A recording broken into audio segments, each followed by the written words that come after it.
அடுத்துவது நம்முடைய எலும்பு மண்டலங்கள்ல. பொதுவா சக்கரை நோய் அதிகமாகும் போது மூட்டு வலிகள் ஏற்படாது. ஆனா சக்கரை நோய் அதிகமாகும் போது நமக்கு எலும்புகள்ல வலி ஏற்படும். இந்த மூட்டுகள்ல வலி இருக்காது, எலும்பு வலி இருக்கும். விலா பகுதியில வலி இருக்கும், முதுகுத்தண்டுடைய எலும்புல வலி இருக்கும், தொடை எலும்புகள்ல வலி இருக்கும், கடுமையான வலி இருக்கும். வழக்கமாக நம்ம சாப்பிட்ற எந்த வலி மாத்திரைகளும் வேலை செய்யாது, ரொம்ப சிரமப்படுவோம். சக்கரை நான் இன்சுலின் ஊசி போடுறேன் சார், இருந்தாலும் எனக்கு எலும்பு வலி குறையல. ஏன் குறையல? ஏன்னா நிலை மாறி, நோயுடைய தன்மை மாறி மாறி எலும்பு மண்டலங்களை பாதித்திருக்கிறது. இதுலயும் நம்ம கவனிக்கலன்னா அடுத்து எலும்பு மஜ்ஜைக்கு போகும். எலும்பு மஜ்ஜைக்கு போனா என்ன ஆகும்? மிகப்பெரிய பாதிப்புகளில் ஒரு பாதிப்பு எது? இன்னைக்கு நேரடியாகவே நம்முடைய எலும்புகள், மூட்டுகள் எல்லாமே சுருங்க ஆரம்பிக்கும். நிறைய பேர் சக்கரை நோயாளி உங்க கால் பார்த்தீங்கன்னா உங்க கட்டை விரல் இப்படி படிஞ்சிருக்காது, இந்த கட்டை விரல் இப்படி தூக்கிட்டு இருக்கிறது பார்க்க முடியும்.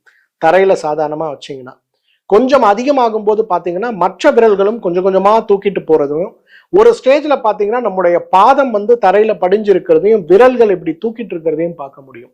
இதுதான் சர்க்கரை நோய் எலும்பு மஜ்ஜை மண்டலத்தை கடுமையாக பாதிக்க ஆரம்பிக்கிறதுன்னு அர்த்தம். இந்த நிலை வரும்போது பெரும்பாலும் நம்முடைய இயக்கங்கள்லாம் இல்லாத ஒரு நிலைக்கு போய் சேர்ந்திருக்கும்.